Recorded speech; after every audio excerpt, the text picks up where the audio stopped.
जी नमस्कार, मैं हूँ राज पाठक और आप देख रहे हैं हमारा खास कार्यक्रम रेड अलर्ट। लगातार आप लोगों के मैसेज हमें मिल रहे हैं, कमेंट मिल रहे हैं और आप लगातार तमाम उन विषयों पर वीडियो बनाने के लिए कह रहे हैं कि आप उन विषयों को जो है चुन लीजिए और उस पर वीडियो बनाइए, उसकी जानकारी हमें साझा कीजिए।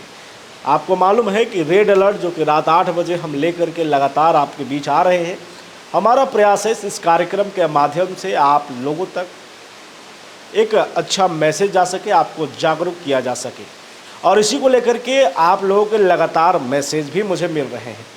और मैं बस आप लोगों से यही कहूँगा कि आप लोग कमेंट जरूर करें, किस विषय पर आप लोगों को वीडियो चाहिए, किस विषय पर हमें ध्यान देना चाहिए, उन तमाम चीज़ों पर आप हमें कमेंट करके बताइए। हम प्रयास करेंगे उन तमाम विषयों को आपके बीच लेकर के आए। जैसा कि आपका लगातार मैसेज आया कि बांग्लादेश में हिंदुओं पर हो रहे अत्याचार पर वीडियो भी बनाइए, और ये आपका मैसेज नहीं है, ये देश का मैसेज है। देश भर के लोग, खास करके जो हिंदू लोग हैं, वो चाहते हैं कि जिस तरीके से हमारे पड़ोसी देश में हिंदुओं पर अत्याचार किए जा रहे हैं, उनके जो वीडियो सामने आ रहे हैं, उस पर बातचीत होनी चाहिए। उस पर हम बातचीत भी करेंगे, लेकिन उससे पहले आज हम बातचीत करेंगे कि वो ऐसा देश जो कि डेवलपिंग कंट्री में आता था, जो कि हमारे पड़ोसी देश पाकिस्तान की बेचैनी बढ़ा रहा था, भारत और बांग्लादेश के अच्छे संबंध कई देशों की बेचैनी बढ़ा रही थी, अचानक से वहाँ सब कुछ खत्म कैसे हो गया। एक सरकार जो लंबे समय तक राजनीति और सत्ता में रहने की रिकॉर्ड बनाकर रखी थी, वो सरकार अचानक से देश छोड़कर भाग कैसे जाती है। क्या वो कारण है जिसकी वजह से सबसे लंबे समय तक सत्ता में रहने वाली शेख हसीना, बांग्लादेश की प्रधानमंत्री, महिला प्रधानमंत्री, अचानक से देश को छोड़ करके भाग जाती हैं, या यूँ कहिए कि भारत में आ जाती हैं। आज हम उन्हीं कारणों पर चर्चा करेंगे और आपसे जानने का प्रयास करेंगे कि आपका हमारा वीडियो कैसा लगा और आगे हम क्या दिखा सकते हैं आपको। दरअसल 1971 में जब बांग्लादेश बना तो सभी लोगों को लगा कि अब पाकिस्तान का वो क्षेत्र जो भारत से टूट चुका था और जहां लगातार अत्याचार हो रहे थे, वहाँ पर भारत की मदद से एक नए देश को बनाया गया तो शांति जो है कायम रहेगा। ऐसा हुआ भी। शेख हसीना के पिता शेख मुजीबुर रहमान, जो कि बांग्लादेश के संस्थापक हैं, जिन्हें बंगबंधु भी कहा जाता है, वह पहले स्वतंत्रता सेनानी थे। बांग्लादेश को आज़ाद कराने में उनकी अहम भूमिका रही है। उनके पिता, उनकी जो बेटी हैं वो शेख हसीना है, जो कि लंबे समय तक प्रधानमंत्री रही हैं। लेकिन अब शेख हसीना की सत्ता में जो है वो, अगर आप देखेंगे कि कितने सालों तक वो सत्ता में रही हैं, तो नज़र आपको जाएगा कि 1971 में जब बांग्लादेश आज़ाद हुआ तो उसके बाद 1996 से 2000 तक शेख हसीना प्रधानमंत्री रहीं। 2009 से अब तक शेख हसीना पर कई आरोप लगे। ऐसा नहीं है कि शेख हसीना को लेकर के बांग्लादेश में विद्रोह हुआ, उसकी वजह सत्ता में रहने की वजह थी, ऐसा नहीं है। हम उन्हीं कारणों पर एक नज़र डालेंगे। सबसे पहला जो कारण सामने आ रहा है वह है पॉलिटिकल पोलराइजेशन।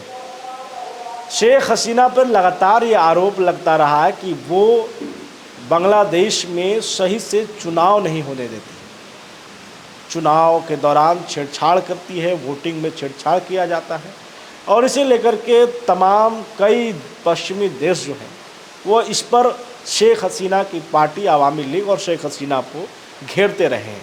और बंगबंधु जो कि उनके पिता थे, उनके साथी जो थे, वो भी विपक्ष के तौर पर शेख हसीना पर हमला बोलते रहे हैं, और भी कई पार्टियां जो कि बांग्लादेश में थी। और इसी का कारण था कि हाल ही में हुए चुनाव, बांग्लादेश में जब चुनाव हुआ तो वहाँ पर विपक्ष ने चुनाव लड़ने से इनकार कर दिया। तो एक कारण तो साफ था कि सत्ता में बने रहने के लिए शेख हसीना पर यह आरोप लगते रहा कि वो जो है वो पॉलिटिकल जो है वो छेड़छाड़ करती रही हैं और राजनीति में लोगों को आगे नहीं बढ़ने देना उनका पहला एजेंडा रहा है। दूसरे नंबर पर अगर बात करेंगे तो रोजगार। किसी भी देश के लिए महत्वपूर्ण है कि वहाँ के युवा कितने समृद्ध हैं। भारत भी कई योजनाएं लेकर के आ रहा है। भारत में भी नौकरियों को लेकर के, रोजगार को लेकर के बातें की जाती हैं। बांग्लादेश में भी यही था। बांग्लादेश में भी बच्चे पढ़ने वाले थे, पढ़ रहे थे, देश विदेश में जाकर पढ़ रहे थे, लेकिन पढ़ने से क्या होगा, उन्हें नौकरी चाहिए थी, रोजगार चाहिए थी। शेख हसीना की पार्टी जो कि लंबे समय से सत्ता में थी, उनके लिए बड़ा चैलेंज था इन युवाओं को रोजगार देना।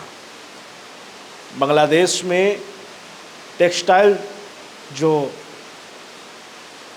कंपनी थी वही ज़्यादा फल फूल रही थी और बांग्लादेश के युवाओं का कहना था कि टेक्सटाइल कंपनी में जहां मैनुअली अधिक काम होता है तो वैसे पढ़े लिखे लोग उसमें न जाकर के कहीं और जाना चाहते थे। प्राइवेट नौकरियां नहीं थी। सरकारी नौकरियों में आरक्षण का जो सीमा था, कोटा जो था, उस कोटे की जो पॉलिसी थी उसे लेकर के भी युवाओं में एक विद्रोह हुआ।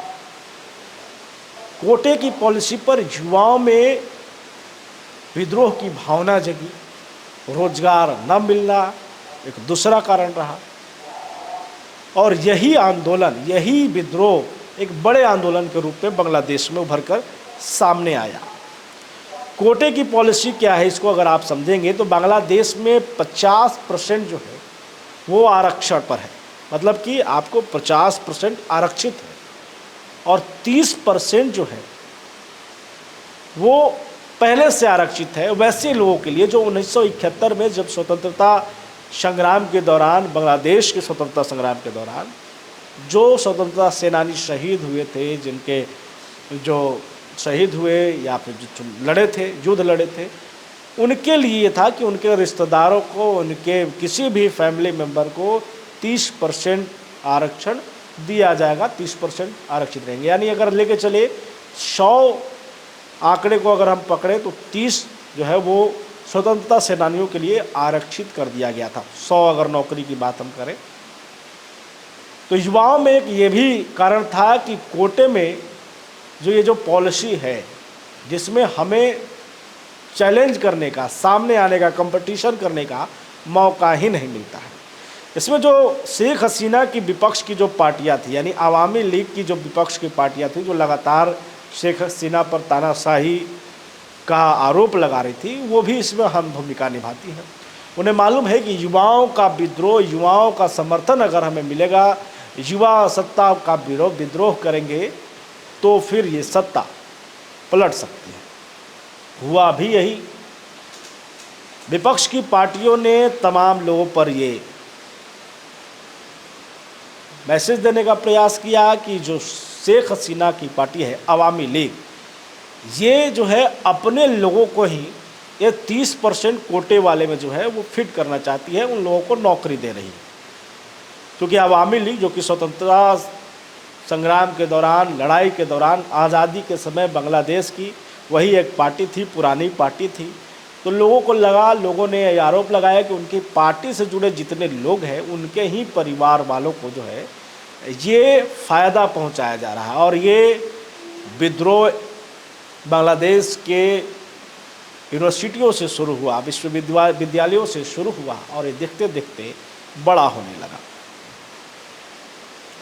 विश्वविद्यालय से शुरू हुआ जब ये पूरा संग्राम, तो लोगों को लगा कि अब ये कुछ बड़ा होगा। शेख हसीना इसको बड़ा नहीं मानती थी।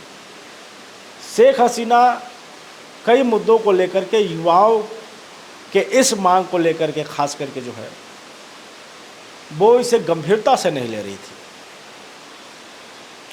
और यही कारण रहा कि एक विद्रोह हुआ। शेख हसीना की पार्टी ने, शेख हसीना ने बड़े मंच से उन तमाम युवाओं को जो इस पॉलिसी का विरोध कर रहे थे, रोजगार की मांग कर रहे थे, उन्हें रजाकार तक कहा। रजाकार यानी कि देशद्रोही से जिसे संबोधित किया जाता है। और ये स्टेटमेंट शेख हसीना का पूरे देश में आग की तरफ फैला। वो युवा जो कि अपनी नौकरी मांग रहे थे, रोजगार मांग रहे थे, उन्हें रजाकार कहा जाना युवाओं को पसंद नहीं आया।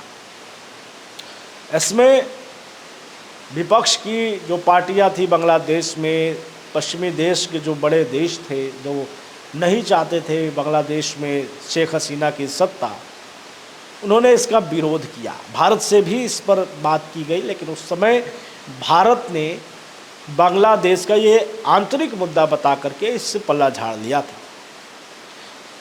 हद तो तब हो गई जब शेख हसीना ने युवाओं पर गोली चलाने तक का आदेश दे दिया था, और ये आदेश, जेल में भरने का आदेश, ये उन युवाओं बांग्लादेशी जो लोग थे उनके जहन में तानाशाही का जहर के रूप में घोलने का एक काम किया, और ये तानाशाही को वो बर्दाश्त नहीं कर सके। युवा तो गुस्से में थे ही, क्योंकि उन्हें नौकरी नहीं मिल रही थी, आरक्षण की जो सीमा थी, आरक्षण और पॉलिसी जो थी, उससे वो नाराज चल रहे थे। लेकिन बांग्लादेश के जो अन्य लोग थे, मिडिल क्लास जो लोग थे, उन्होंने क्यों विरोध किया? वैसे प्रधानमंत्री का क्यों विरोध किया जो 2009 से सत्ता में थी, जिसके रीजन में तमाम डेवलपमेंट्स हो रहे थे, बांग्लादेश का विकास हो रहा था, और ऐसा कहा जा रहा था कि बांग्लादेश आने वाले समय में अग्रणी देश में शामिल हो जाएगा। बांग्लादेश की डेवलपमेंट से पड़ोसी देश पाकिस्तान को भी जलन हो रहा था। फिर भी जो मिडिल क्लास है वो आखिरकार नाराज क्यों हो गई? तो उसका एक कारण सामने आया, महंगाई। बांग्लादेश में महंगाई 10% के लगभग में थी, और ये महंगाई जो है वो मिडिल क्लास लोगों को, बांग्लादेश के लोगों को, आवाम को पसंद नहीं आया, क्योंकि शेख हसीना की जो पार्टी थी, या शेख हसीना जिस तरीके से सत्ता चला रही थी, उसमें बांग्लादेश में टेक्सटाइल को ही सिर्फ बढ़ावा दिया गया। अन्य कई कंपनियां जो बांग्लादेश में पनप नहीं पाई, बढ़ नहीं पाई। इसका कारण ये रहा कि न रोजगार आ सका, न नौकरी मिल सके, और न पैसे आए तो फिर मिडिल क्लास के जेब में आ सके। और यही कारण रहा कि महंगाई बांग्लादेश में बढ़ते चला गया। विपक्ष ने जिस तरीके से अपनी भूमिका निभाई, युवा जो कोटे की पॉलिसी पर सरकार को घेर रहे थे, आरोप लगा रहे थे कि सरकार जो है वो अपने लोगों को, अपने कार्यकर्ताओं को, अपने लोगों को जो है इसमें नौकरी दे रही है बांग्लादेश में, क्योंकि सरकारी नौकरी पाना बांग्लादेशी युवाओं के लिए बहुत मुश्किल हो गया था। और यही कारण रहा कि बांग्लादेश में एक विद्रोह हुआ, और ये विद्रोह सालों से सत्ता में बैठी शेख हसीना को सत्ता से उखाड़ फेंक दिया। शेख हसीना समझ गई कि अब बांग्लादेश में रहना उनके लिए सेफ नहीं है, और वो वहाँ से सीधे भारत आ जाती है। इसके कई नुकसान हैं। शेख हसीना के बांग्लादेश की सत्ता से बाहर होने से भारत को भी नुकसान है, क्योंकि शेख हसीना जब सत्ता में थी तो भारत के साथ उसके अच्छे संबंध थे। बांग्लादेश और भारत के बीच अच्छा संबंध था, और लगातार सालों से ये संबंध बना हुआ था। लेकिन जो विपक्ष में कई पार्टियां थी बांग्लादेश में, वो नहीं चाहती थी कि भारत के साथ ऐसे संबंध अच्छे हों, क्योंकि वहाँ पर कट्टरपंथी विद्रोही लोगों का जो जमावड़ा था, और ये कहा जा रहा है कि अब जो है वहाँ पर वैसे लोग, कट्टरपंथी उग्रवाद के लोग इसलिए बढ़ेगी, वहाँ पर जो है इस्लामवाद वहाँ पर बढ़ेगा। और यही एक कारण है कि जैसे ही सत्ता परिवर्तन होता है, विपक्ष की सरकार, अंतरिम सरकार जो है वो बनती है, तो फिर वहाँ के हिंदुओं पर ये खतरा मंडराने लगता है। आज बांग्लादेशी हिंदू आंदोलन करने पर मजबूर हो गए हैं। इसके पीछे सरकार, भारत सरकार की क्या मंशा है, क्योंकि सवाल कई उठने शुरू हो गए हैं। बांग्लादेशी हिंदुओं को भारत लाने की क्या तैयारी है, उस पर हम अपने अगले वीडियो में बातचीत करेंगे। सरकार की क्या बयानबाजी है, सरकार का जो प्लान था पड़ोसी देशों से उन तमाम अल्पसंख्यक लोगों को लाने की, जिसमें हिंदू सिख ऐसे लोग शामिल थे, उन पर कैसे काम चलेगा, कैसे लोग यहाँ पर आएंगे, क्या तैयारी है, इस पर बातचीत करेंगे। सरकार ने बांग्लादेश में हो रहे इस अत्याचार पर क्या एक्शन लिया, इस पर चर्चा करेंगे।